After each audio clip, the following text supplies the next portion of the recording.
Capítulo segundo de la obra original basada en un suceso verdadero, titulada Una víctima del secreto de la confesión, escrita por Joseph Spillman, de dominio público, adaptación narrativa y síntesis por Eleonora.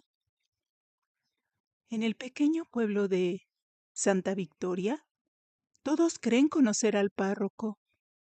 Su voz inspira confianza. Su presencia transmite calma, pero incluso en los lugares más sagrados existen silencios que pesan.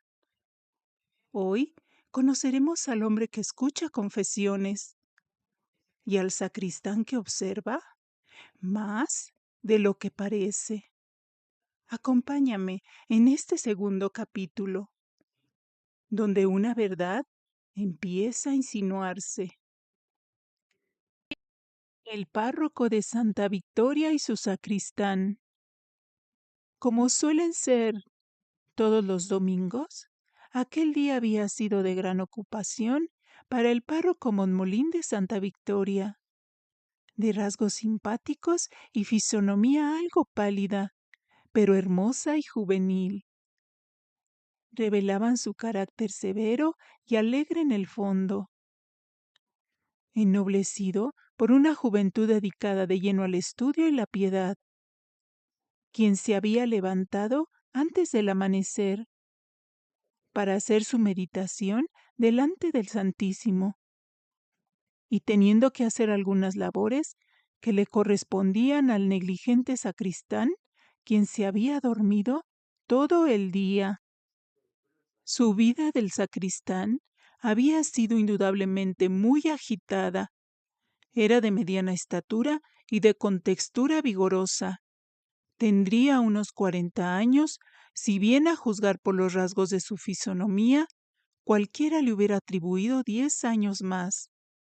Su sombría mirada era insolente y sin fijeza, y el bigote atrevidamente levantado que sombreaba sus sarcásticos labios completaba la impresión que producía de hombre ligero y libertino, añadiéndose a esto una extensa cicatriz que partía desde la ceja derecha, cruzando la nariz y finalizando hasta la mejilla izquierda.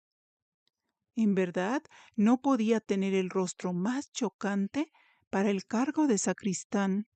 Loser, que así se llamaba este hombre, era de Lorena. Había luchado en la guerra franco-alemana en el cuerpo de francotiradores contra los alemanes y, según él mismo refería, había dado muerte traidoramente en seguras emboscadas a varios prusianos. Ajustada la paz, optó por quedarse en Francia y recibió como premio de sus hazañas una medalla de mérito con derecho a una colocación en la administración civil. Pero en ninguna parte inspiraba confianza. Su única recomendación era la cicatriz del sablazo que, según él, había recibido de un húsar alemán en una escaramuza, pero que en realidad era una señal que le había quedado a consecuencia de un obscuro duelo del tiempo de sus estudios.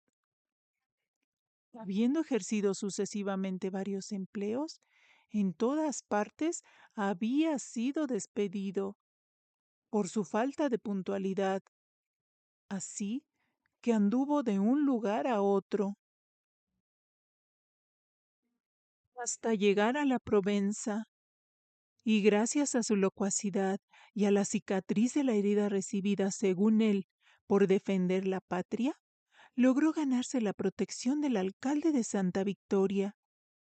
Había llegado hace un año, precisamente cuando estaba vacante la plaza de sacristán, aceptando esta colocación por medio del alcalde mientras no se le ofreciera cosa mejor, sin estar del todo contento con su nueva colaboración, y se quedó aunque al párroco no le faltaron motivos de descontento. Y bien, Siendo el primer domingo de Cuaresma, acudieron muchos fieles a recibir los santos sacramentos, y hubo que permanecer largo tiempo en el confesionario, hasta que llegó la hora de decir misa y predicar al pueblo. En el sermón habló el párroco del sacramento de la penitencia, insistiendo especialmente en lo fácil que el Salvador nos ha hecho la confesión, imponiendo al sacerdote la más estrecha obligación de guardar sigilo, el cual no puede ser quebrantado por nada del mundo, ni aun a costa de la honra y de la vida. Con la misa y otras actividades continuó el día. Ya era tarde cuando el párroco Monmolín, después de dejar los ornamentos sacerdotales y de hacer una breve pero íntima acción de gracias, entró en su sencilla y modesta habitación, de muros blanqueados, con los marcos de las puertas adornados de extrañas molduras de tiempos antiguos, donde lo esperaba una rica y caliente taza de café, servida por la señora Susana, mujer de unos 70 años, quien no tenía otro deseo acá en la tierra que procurar al sacerdote una vida cómoda y agradable. El padre empezó a rezar las largas horas de la Cuaresma. Pasado ese tiempo, la anciana Susana, encargada de arreglarle la habitación, le trajo la frugal comida del mediodía de la próxima fonda de la Oliva. Cuando le sirvió la sopa a la mesa, empezó a fruncir entre sus cortos dedos el delantal de grandes flores, y después de desearle buen provecho, le dijo que había predicado muy bien y que había visto llorar a todo el mundo, pero que por desgracia el alcalde, el notario y los otros liberales de la Rosa de Oro no estaban allí, quienes tenían más necesidad de oír el sermón, pero no les importaba, tenían otros negocios más importantes que ir a la iglesia, como estar tratando las elecciones, y que detrás de la puerta de la sacristía estaba el malvado sacristán, que no hacía otra cosa más que burlarse de todo, en vez de dar señales de grabar en su corazón el hermoso sermón de querer confesarse. A lo que el sacerdote le contestó que las hermosas palabras no convierten los corazones, que por eso ella y los demás debían rogar fervorosamente por ellos, que esto era mejor que lamentarse de la dureza de los pecadores, que Dios siempre ha sido magnánimo, misericordioso y sabe hallar a los que van desencaminados. Después de un breve silencio, con una sonrisa, pidió a Susana que lo dejara solo, para prepararse para la explicación de la doctrina. En torno al párroco, todo respiraba el domingo la más santa paz, y nada hacía presentir que estaba muy próxima la tempestad que había de turbar cruelmente aquella dulce tranquilidad. Después de tantas actividades, no era de extrañar que el buen párroco se dejase caer en un sillón de cuero, lanzando un suspiro de cansancio. Lo empezaba a vencer el sueño, pero frotándose los ojos, pensó que era muy joven aún para dormir a media tarde, porque le quedaba por revisar de nuevo las cuentas de la Unión de San José y contar el dinero que la señora Blanche les entregó a él y a su antecesor para la construcción de un hospital, e iría al siguiente día por esa cantidad. Abrió el escritorio donde tenía guardada la caja de la Unión de San José, revisó la cuenta y contó el dinero tan detenidamente como de seguro no lo hubiera hecho un hombre de negocios. Contando y sumando, eran en total 12,000 francos. Tan abstraído se hallaba en esa ocupación que llamaron 2 veces a la puerta y no oyó. A la tercera vez contestó casi asustado que pasaran. Entonces entró el sacristán, quien, al ver tanto dinero sobre la mesa, abrió desmesuradamente los ojos, mirando codiciosamente el paquete de billetes, las brillantes monedas de oro y el montón de piezas de plata, haciéndole mención al sacerdote que no creía que fuese tan rico, a lo que le contestó que ni un céntimo de ese dinero era suyo. El párroco no tenía gran confianza en aquel hombre. Cualquiera comprendería que no fue agradable la repentina entrada de Loser, quien con una siniestra mirada lanzada sobre el dinero le causó terror. Ocurriósele que probablemente se hallaría solo en aquel extenso edificio con el sacristán, cuyas manos estaban teñidas de sangre, y que, si gritaba pidiendo auxilio, probablemente nadie lo escucharía ni en las casas más cercanas.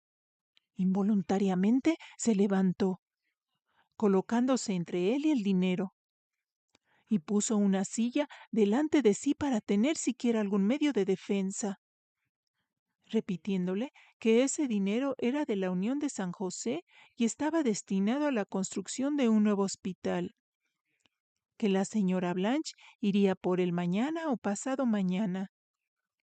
Una sarcástica sonrisa se dibujó en los labios de Loser, que conoció claramente los temores del sacerdote, diciéndole que no temiera, que no le tomaría por ninguno de aquellos prusianos, quienes les había quitado la vida. Solo lo hacía por la guerra y por la patria, que en la paz era el ser más inofensivo del mundo, incapaz de matar una mosca. Y como ese dinero pertenecía a los pobres y enfermos, su conciencia le impedía apoderarse ni siquiera de un céntimo. Ponía de un modo teatral la mano sobre el pecho, mientras declamaba sobre la virtud, diciendo que debía ofenderse por el errado juicio que el sacerdote formaba hacia él, que no era beato y que hacía 20 o 25 años que no se había confesado ni comulgado, y ni pensaba hacerlo, a pesar del admirable sermón de ese día, asegurando que él, Arturo Loser, era un hombre honrado.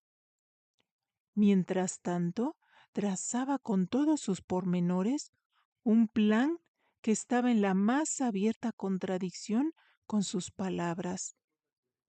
Después de cuestionarle algunas cosas el párroco al sacristán, y éste de contestar de una manera un tanto rebelde, le preguntó que qué era lo que quería, a lo que Loser respondió que a la vista del gran tesoro de la iglesia y de los pobres, se había olvidado del objeto de su venida, pidiéndole permiso para ausentarse hasta el sábado, porque quería ir a Marsella, donde un amigo le ofrecía una colocación más ventajosa que ésta, buscando en sus bolsillos la carta, a lo que el párroco le contestó que no era necesario verla, que se fuera a Marsella y que ojalá allá encontrara lo que buscaba.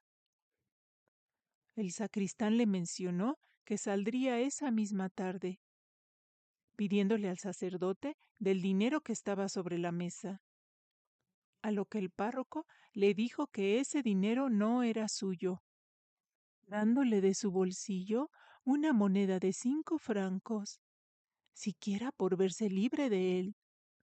Loser la tomó, guardándosela en su bolsillo, y agregó diciendo que la tomaba como pago de su trabajo, porque Arturo Loser no era ningún mendigo, que pronto se vería libre de estos apuros, porque esperaba una herencia de una tía muy rica que acababa de morir. Diciendo estas palabras, se inclinó torpemente, y después de mirar con codicia otra vez el dinero, salió de la habitación, a lo que dio gusto al sacerdote, porque se sintió libre de este hombre infausto, pensando que habría sido casi una temeridad pasar la noche solo con él en el convento, después de que se enteró del dinero. Sospechó que quizá hacía que se iba para volver en la noche, que quizá lo mejor sería llevar el dinero a casa del alcalde, siendo una buena ocasión para entablar amistosas relaciones con dicho señor, que siempre le había mostrado hostilidad. Mientras el párroco Bonmolín discurría de este modo, guardó el dinero en uno de sus grandes pañuelos de cuadros blancos con rojo en su escritorio. Cuando iba a echar la llave, oyó una alegre voz de niño y mirando por la ventana que estaba abierta, vio que su madre cruzaba por el patio con los dos hijos de su hermana, recibiéndolos con alegría y brillo en sus ojos azules. Después de un tiempo de haberles dado la bienvenida, el sacerdote condujo a la habitación a su buena madre, preguntándole por la salud de su hermana. Mientras esto ocurría, Loser había estado espiando alrededor de la habitación, para lo cual le favorecían numerosos rincones oscuros. El antiguo convento era una gran construcción. Tenía forma de herradura abierta hacia la montaña. Del lado izquierdo estaba la iglesia y del lado derecho la otra ala correspondiente a la iglesia. Ambos lados estaban unidos por una construcción central de 2 pisos, cuya fachada daba al pueblo y al valle.